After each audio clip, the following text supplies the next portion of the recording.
My name is Sabrina Doyle. I'm 29 years old, and I still remember the exact tone in my father's voice when he told me he couldn't help me pay for surgery I needed in 6 weeks, or I'd risk permanent nerve damage in my leg for the rest of my life. "We just put a deposit on Preston's truck," he said, like that was an answer. Like that explained why $4,200 couldn't be found for his own daughter's spine. My mother, standing behind him in their kitchen, arms crossed, added her own version of comfort. "Pain builds character, Sabrina. You've always been tough." I stood there, holding an MRI folder that said otherwise. Nerve compression, a herniated disc from an accident that wasn't my fault, pressing on something it shouldn't touch, and a surgeon telling me that the longer I waited, the higher the chance I'd walk with a permanent limp, or worse, lose function in my leg entirely. I didn't cry in that kitchen. I'd learned a long time ago that crying in front of my parents only ever got used against me later, evidence in some argument about how sensitive I was, how I made everything so dramatic. I just nodded, picked up my folder, and drove home in silence, gripping the steering wheel tighter than I needed to at every red light. What I didn't know that night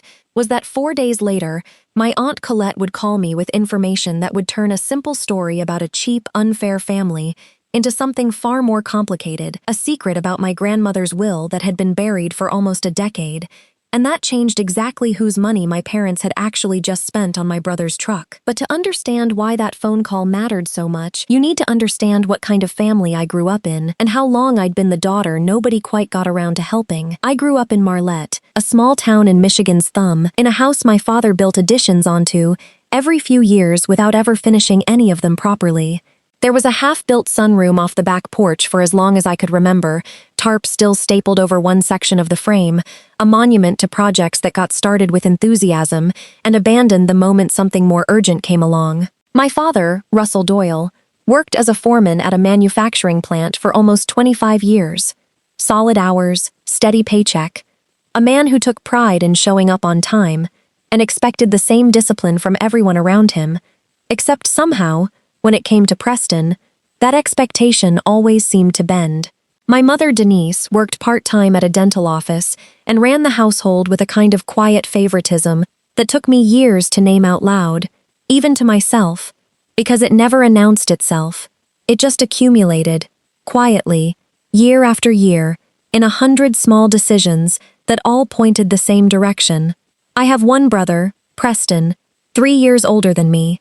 Growing up, Preston got new cleats every season because his coach said he had real potential as a running back. I got my older cousin's hand-me-downs because growing girls don't need anything fancy. Preston got a car for his 16th birthday, used but running, washed and detailed by our father the weekend before.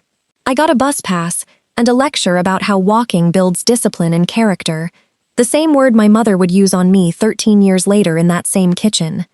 I want to be clear. This wasn't the kind of household anyone outside would call abusive.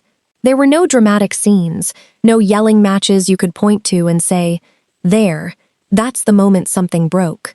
It was quieter than that. It was 1,000 small decisions, all pointing the same direction, all adding up to the same conclusion. Preston mattered more, and I was expected to understand why without ever being told directly.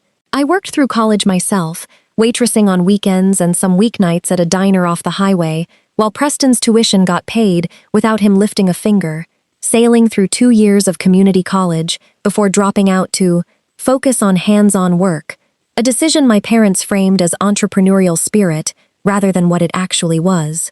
I became a physical therapist, ironically enough, spending my days helping other people recover from injuries while quietly absorbing the reality that my own family would never extend me the same kind of care they extended so easily to my brother. Preston became a contractor, in and out of small jobs, never quite settling, always somehow needing help with something. A truck payment here, a tool purchase there, rent when a job fell through, an emergency loan when a client stiffed him. And every single time, my parents found the money. Every single time, I found a way to be fine on my own, because I'd learned early that asking rarely got me anywhere and usually cost me more in humiliation than whatever I was asking for was worth. That was the pattern for almost 15 years. Then, 8 months before that conversation in the kitchen, I was rear-ended at a red light by a driver who ran through a stop sign doing 40, slamming into the back of my car, hard enough to shatter my rear windshield and send my body forward and back in a whiplash motion that felt, at the time, survivable, even minor. It didn't feel minor for long. The impact herniated a disc in my lower back and pinched a nerve running down my left leg, and what started as manageable soreness, slowly, steadily, became something else entirely. At first, physical therapy managed the pain enough that I kept working, kept standing 8-hour shifts helping my own patients with their own injuries, while quietly icing my back in the break room between appointments. But over the following months, the numbness spread, creeping from my lower back down through my thigh, into my calf, until I started noticing I couldn't always feel the floor properly under my left foot, a sensation that terrified me more than the pain itself ever had. My surgeon, a careful, no-nonsense woman named Dr. Amara Ilori, told me in plain terms during an appointment I attended alone, because I hadn't told my parents how serious it had gotten, that without decompression surgery within a reasonable window, the nerve damage could become permanent. Not worse, permanent. A word that sat in my chest for days afterward like a stone I couldn't put down. My insurance covered most of it, thankfully, through the plan from my job at the clinic. But the surgical facility fee, anesthesia costs, and the specialized hardware Dr. Ilori recommended left a gap of $4,200 that insurance wouldn't touch, and that I, working reduced hours because standing all day had become nearly impossible without significant pain, simply didn't have sitting in savings. I asked my parents for help, not because I expected generosity, because some small, stubborn part of me still hoped that maybe, just once, when it actually mattered, medically, permanently, they'd show up the way they always showed up for Preston without a second thought. They didn't. "We just put a deposit on Preston's truck," my father said, standing in that kitchen I'd grown up in, arms crossed the exact same way my mother's were, like they'd rehearsed this stance together before I even arrived. Preston's old truck had died a month earlier, transmission gone, and apparently a new one down payment had already eaten through whatever savings they had left over from the summer. "Pain builds character, Sabrina," my mother added, refilling her coffee like we were discussing something as trivial as a scraped knee, not permanent nerve damage in my leg. "You've always been tough. You'll figure it out. You always do." I didn't argue. I'd learned that arguing with my parents was like arguing with a wall that had already decided the conversation was over before you'd opened your mouth. I picked up my MRI folder and left, sitting in my car in their driveway for a full 10 minutes before I trusted myself to drive. I spent the next few days calling every resource I could think of: payment plans through the hospital's financial office, medical financing companies with interest rates that made my stomach turn, a GoFundMe I set up quietly and told almost no one about because I was too proud to advertise my own family's indifference to strangers on the internet. I was 4 days into that scramble, lying awake at 2 in the morning doing math that never quite worked out, when my phone rang with a name I hadn't heard call me directly in years: my Aunt Colette. Colette was my father's older sister, a sharp, private woman who'd moved to Grand Rapids decades earlier after some falling out with my father I never fully understood as a kid, something about money and their own mother that nobody in the family ever explained clearly.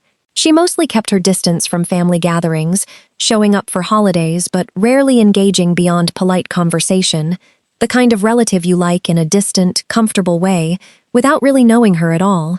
I had no idea why she was calling me on a random Tuesday evening. "Sabrina," she said, her voice careful, measured, like she'd rehearsed this call more than once before actually dialing my number. "I heard about your surgery. I heard your parents said no." I asked her how she knew that. Small towns, small families. Word travels whether you want it to or not, apparently even to relatives 3 hours away in Grand Rapids. "I need to tell you something," Colette said, and I could hear her take a breath before continuing. "Something about your grandmother's will. Something your parents have never told you, and honestly, something I probably should have told you years ago, but I didn't want to start a war I wasn't sure I could win. My grandmother, Eleanor Doyle, had passed away 9 years earlier, when I was 20, in the same small hospital where I'd later have my own surgery, as it turned out, though I didn't know that yet. I remembered the funeral clearly. A gray October day, my father crying in a way I'd never seen him cry before or since, my mother handling the reception with the same brisk efficiency she handled everything. I remembered a modest inheritance being discussed at the time, some money split between my father and Colette, nothing extravagant, nothing that ever came up again in the years since, at least not to me. What I didn't know, what Colette told me that night on the phone, sitting in my apartment with the MRI folder still open on my kitchen table, was that my grandmother's will hadn't simply split things between her two children. It had included a separate provision, a trust, specifically established for her grandchildren, meant to be distributed when each grandchild turned 25 or faced a significant medical or educational need, whichever came first, with the funds held and managed by whichever parent was named executor of that portion. My father had been named executor. There was $14,000 set aside for you, Colette said, and the same amount for Preston. Your grandmother was very specific about it, Sabrina. She told me herself, before she passed, sitting in that same hospital bed, that she didn't want either of you to ever have to beg for help the way she felt she'd had to, growing up poor in Marlette back in the 50s. She remembered what that felt like, needing something and having nobody to ask. I sat very still, the phone pressed against my ear, trying to process what I was hearing over the sound of my own heartbeat. $14,000, I repeated slowly. For me. Where is it? Why has nobody ever told me this? Colette was quiet for a moment, long enough that I wondered if the call had dropped. I don't know exactly where it is now, she said finally, but I know Preston's truck, the one before this one, the one he got 6 years ago. I always wondered how he afforded that so easily on a contractor's inconsistent income, especially that year, when I remember your mother mentioning things were tight. And now this new truck, right when you needed help most. It's been sitting wrong with me for years, and when I heard about your surgery, I couldn't stay quiet anymore. That was the moment the entire shape of my childhood rearranged itself in my head, like a photograph developing slowly in front of me. Not just favoritism, not just a family that quietly preferred my brother in 100 small ways over 3 decades. Possibly, if Colette was right, an actual diversion of money that had legally, explicitly, been set aside for me, sitting somewhere while I waitressed through college and rationed my own medical care. I didn't confront my parents immediately. I've learned, in 29 years of being their daughter, that confronting them without proof gets you nothing but flat denial and a lecture about how ungrateful and dramatic I'm being. Instead, I did something I probably should have done years earlier. I called a lawyer. Her name was Patricia Nwosu, a calm, thorough estate attorney recommended by a friend from physical therapy school who'd used her during her own parents' divorce. I explained the situation over the phone first, my grandmother's death 9 years earlier, the trust Colette described, my father as executor, and the fact that I'd never once, in 9 years, received any communication about a fund supposedly set aside in my name, not a letter, not a phone call, nothing. Patricia told me something that made my stomach drop even further than it already had. If what Colette described was accurate, and if my father had used trust funds designated for my benefit for other purposes, including, potentially, his own son's truck payments, not once but twice, that wasn't just a family betrayal I'd have to sit with quietly, the way I'd sat with everything else for years. That was, depending on the specifics and the documentation, a potential breach of fiduciary duty, the kind of thing that could be legally actionable if properly documented and pursued. But we need the actual will, Patricia said, her voice practical, unbothered by the enormity of what she was describing, which somehow made it easier for me to hear. And we need bank records showing where that money went. Do you have access to either of those things? I didn't. Not yet. But I knew someone who might. I called Colette back the next day and asked her directly if she had a copy of my grandmother's will or knew where I could get one. She did. She'd kept a copy for herself years earlier, back when she and my father were still on speaking terms about the estate, before whatever falling out had happened between them, something she still wouldn't fully explain to me even now, though I suspected it was related to exactly this kind of thing. She mailed it to me within the week, along with a short handwritten note that simply said, "I should have done this years ago. I'm sorry it took your surgery to make me brave enough." Reading my grandmother's actual will was strange in a way I hadn't expected, sitting alone at my kitchen table with a cup of tea going cold beside me, her handwriting on the notes in the margins, the notary's official stamp, the careful legal language describing exactly what she wanted for her grandchildren. It felt like hearing her voice again, 9 years after losing her, steady and deliberate in a way that made me miss her freshly, all over again. And there it was, in black and white, Section 4.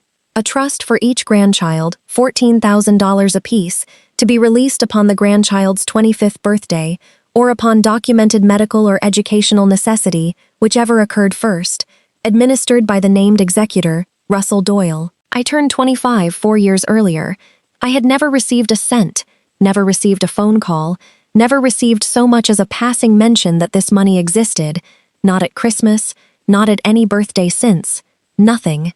Patricia helped me file a formal request with the County Probate Records Office for documentation on how the trust had been administered, specifically whether any disbursements had been made, and to whom, and under what stated justification. It took 3 weeks to get an answer, 3 weeks during which I continued scrambling for surgery funding on my own, my surgery date creeping closer on the calendar, my leg growing steadily more numb, some mornings barely registering the cold tile floor of my apartment under my left foot at all. The probate records confirmed exactly what Colette suspected, laid out in flat administrative language that somehow made it worse, not better.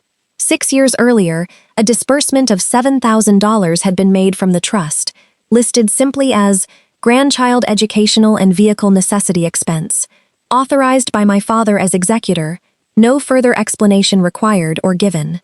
The recipient, according to the bank transfer records Patricia was able to subpoena through the probate process, was Preston.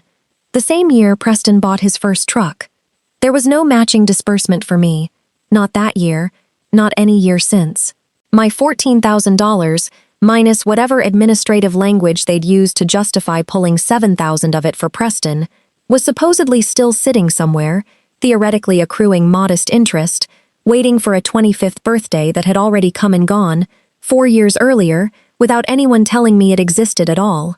I confronted my parents 3 days before my surgery date, not out of impulsiveness, but because Patricia advised me to have the conversation calmly, on record if possible, before pursuing any formal legal action, since sometimes families correct course quickly once they realize they've actually been caught, with documents, rather than simply suspected. I sat across from them at that same kitchen table, the one where they'd told me pain builds character less than 2 weeks earlier, and I placed 3 documents in front of them, squaring the edges carefully before I spoke. My grandmother's will, the probate disbursement record, and a printout of my surgery bill, the $4,200 balance still outstanding, due in 72 hours.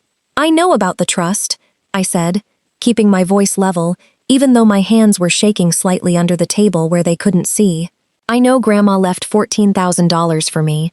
I know $7,000 of it went to Preston's truck 6 years ago, and I know I'm 4 years past the age this was supposed to be released to me, and nobody said a single word.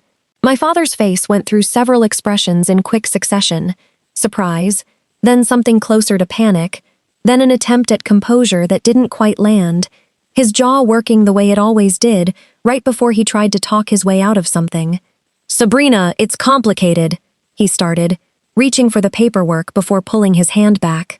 The trust was meant to help the family as a whole, and Preston needed— It wasn't meant to help the family as a whole, I said, cutting him off before he could finish, something I'd never once done at that table in 29 years.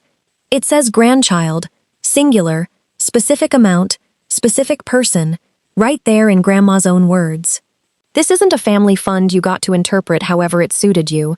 This is my money, held in trust, that you were legally obligated to manage on my behalf, not spend on your other kid's vehicle without telling either of us the truth. My mother tried a different angle, setting her coffee cup down with a small, deliberate click. "We were going to tell you eventually," she said. "We just wanted to make sure Preston got settled first, since he's always struggled more than you have." "I'm having spinal surgery in 3 days," I said, my voice staying steady, even as something hot rose in my chest.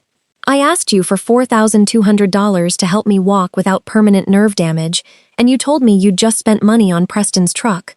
Money that, according to actual legal documents sitting right in front of you, was supposed to be mine, specifically, by name, from a woman who's been dead for 9 years and clearly saw this coming. The room went quiet in a way I'd never experienced in that house before. Not the comfortable, dismissive quiet I grew up navigating around. A different kind entirely.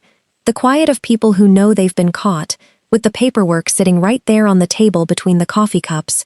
Undeniable. I told them what Patricia had explained to me, that under the terms of the trust and applicable Michigan probate law, they had 30 days to release the remaining balance, plus 9 years of accrued interest, or I would pursue a formal breach of fiduciary duty claim through the county probate court, a process that would become part of the public record, and that Preston's own name would be attached to, permanently, given the disbursement history clearly documented in the county's own files. I want to be honest with you, I didn't do this out of some cold, calculated need for revenge, even though I understand why it might sound that way. I did it because I needed the surgery money in 72 hours, and because for the first time in 29 years, I had actual legal ground to stand on instead of just quiet disappointment and a lecture about my attitude. My father transferred the remaining balance, just over $7,000 with 9 years of modest accrued interest. 11 days later, 4 days after my surgery had already happened, financed in the meantime through a payment plan, and the GoFundMe Colette had actually shared quietly with extended family members I never knew still cared enough to donate. The surgery itself went well, Dr. Ilori told me afterward, in a follow-up appointment where I finally let myself cry, quietly, in the exam room, that the nerve compression hadn't caused permanent damage, that with consistent physical therapy, the kind I could actually attend properly now that money wasn't a constant, grinding stressor sitting on top of the physical pain, I'd likely regain full function within 6 months. Preston found out about all of this the way most people in that family find out things, secondhand, through a tense phone call from our mother 2 days after the confrontation. He called me himself a few days after that, defensive at first, saying he didn't know the truck money had come from my trust, that he simply assumed our parents were helping him the way they always had, no questions asked, the way it had always worked his entire life. I believe him, actually, strange as that sounds. I don't think Preston sat down at some point and calculated a plan to steal from his sister specifically. I think he simply existed, his whole life, inside a family system built so thoroughly around him that even he never had to think about where any of it came from. He just received. That was his role, the same way absorbing was mine. That's almost worse, in a way, when I really sit with it. Not malice, exactly, just a system so seamless that even its main beneficiary never noticed the machinery running underneath. It's been 5 months since my surgery.